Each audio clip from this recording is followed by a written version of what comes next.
just doing a coilover install on our Ford Focus RS, and a couple of quick tips that I know a lot of people run into when doing a suspension installation. So we started out by removing the front wipers here, but that's not really necessary for doing this, because if you look very carefully, you can just remove the cowl and have access to these bolts, the 3 bolts.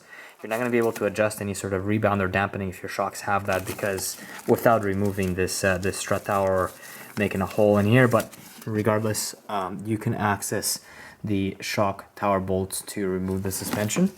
So that's one bit that could save you some time. You don't need to remove the wipers like I did to begin with.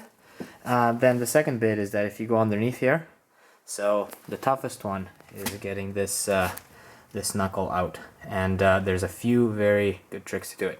So first of all, there's enough slack in this line here, in the brake line, that you don't need to actually remove the calipers in order to get the suspension out.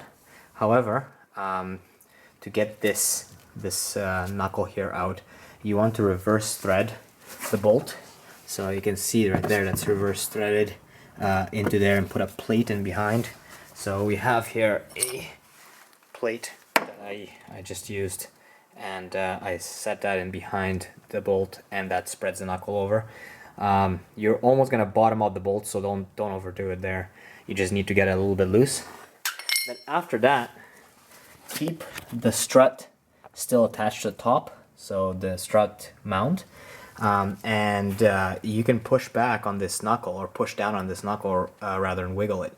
But an even more effective way is if you have one of these scissor jacks around. Then what you do is that you place it like this and up against the strut when you're removing it, and then as you wiggle, all you need to do is twist that by hand, and then it'll maintain, you know, whatever you slide out of the knuckle at the bottom, it'll be maintained, and then it won't keep on sliding back in. This makes, especially if you're doing this as a single person, this makes the job a lot easier. So just a little quick tip for you about getting the suspension out. So now we're ready to put the new coilovers back in.